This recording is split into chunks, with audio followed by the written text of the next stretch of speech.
Jeremias 49. Mao kini ang giingon sa Ginoo bahin sa mga Amonihanon.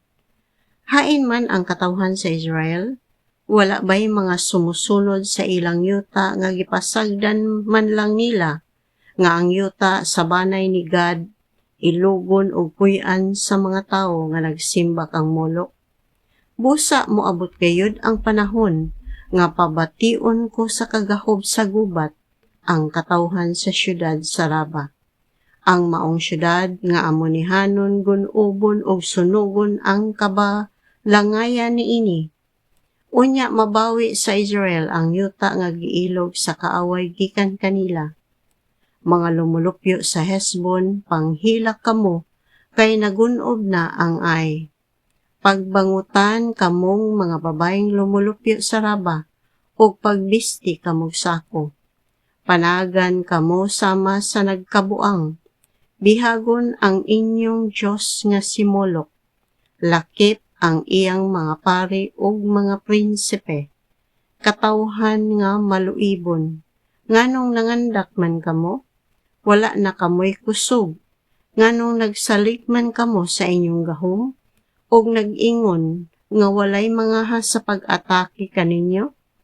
Ipalisang ko kamo sa mga langyaw ug managan gayud kamo aron pagluwas sa inyong kinabuhi. Wala na'y makatigom pag-usab sa inyong mga sundalo. Apan sa dili madugay pauswagon ko. Pag-usab ang Amonihanon, ako ang Ginoo mao, nagsulti niini. Mao kini ang giingon sa Ginoo nga labing gamhanan bahin sa Idumea.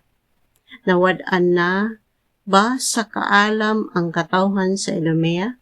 Wala na ba gayoy makatambag kanila sa angay nilang buhaton? Nawad-an na ba silag kaalam? Katawhan sa Dedan, layas, pamali kamo og tago.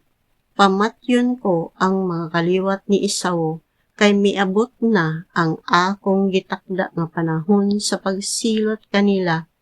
Kung mamupo ang mga tao og ubas, dili kini nila hotdon pagpupo o kung mangawat ang mga kawatan panahon sa gabii. Ang ilarang nagustuhan mo'y ilang dadon. Apan gihotda nako sa ilang kabtangan ang mga kaliwat ni Esau, o gikuhaan ko sa mga salipod ang ilang taguanan aron wala na sila'y kataguan. Nangamatay ang katawhan sa Idumea ingon man ang ilang kapayentihan og mga silingan og nahurot gayud sila. Ibiling kanako ang inyong mga anak nga wala na'y ginikanan kay atimanon ko sila og ang inyong mga byuda makasalig kanako. Nag-ingon ang Ginoo, kung kadtong dili unta angay silutan, gipainom ko sa kupa sa silot. Kamo ba kahay dili ko silutan? Kinahanglan nga mainom gayud kamo. Nanumpa ako nga ang syudad sa Bozra, mahimo gayong talan-awon nga makalilisang. Mahimo kining daw diserto, o himuon kining katawanan sa mga tao o gamiton ang ngalan niini, ingon nga tunglo. Ang tanang kasikbit nga mga balangay magpabilin usab, nga nagunob hangtod sa hangtod. Ako ang Ginoo mao ang nagsulti niini. Miingon ako, may nadawat ako mensahe gikan sa Ginoo. Nagpadala siyag mensahero aron pagsulti sa kanasuran. Tiguma ang inyong kasundaluhan o sulungan ninyo ang Idumea. Pangandam kamo alang sa gubat.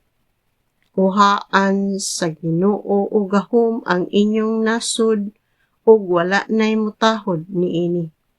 Nalimbungan kamo sa inyong garbo o walay nahadlo kaninyo sumala sa inyong gituuhan.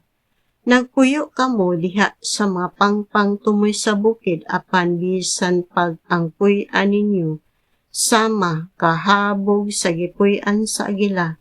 Dadon kamo sa Ginoo ngadto sa ubos. Ang Ginoo maoy nagsulti niini.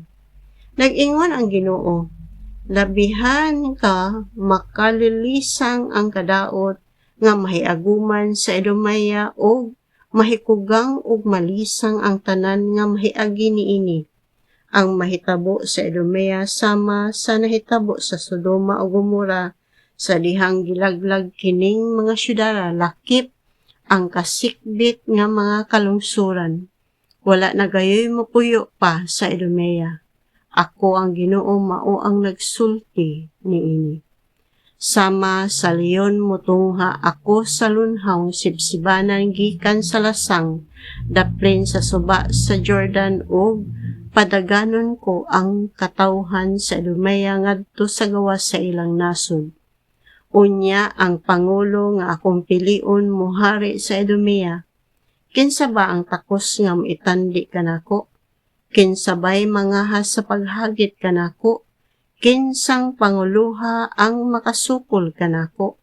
Busa timan ininyo ang akong laraw batok sa katawhan sa Idumea ug sa mga lumulupyo sa syudad sa Teman. Dadon bisan pa ang ilang mga kabataan ug mahikugang ang tanan.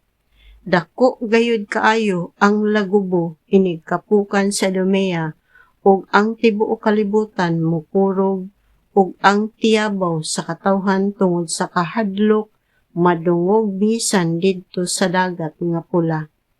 Musakdap sa Bozra ang kaaway sama sa agila. Niadtong adlaw malisang ang kasundaluhan sa Idumea daw babae nga nagbati. Mao kini ang giingon sa Ginoo bahin sa Damasco.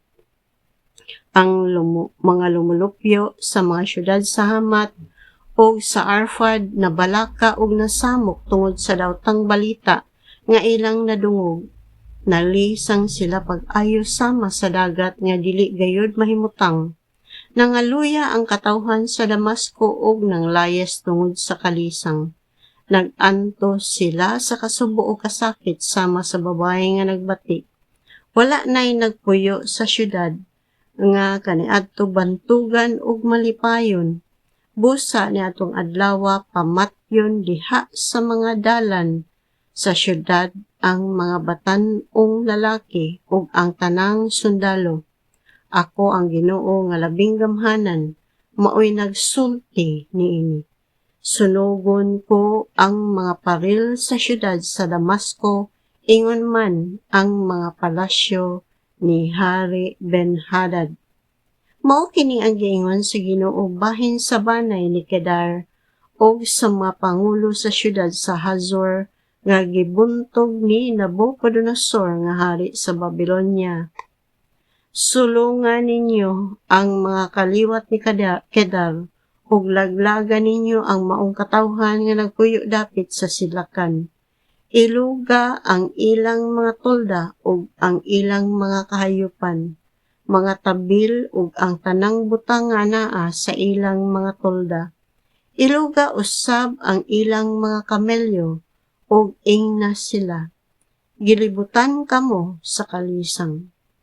Katawhan sa Hazor, ako ang Ginoo nagpasidaan kaninyo, nga kinahanglang mulayas kamo ug motago sa layo, kay naglaraw batok kaninyo si Nabucodonosor, ang hari sa Babylonia, ug mao kini ang giingon niya.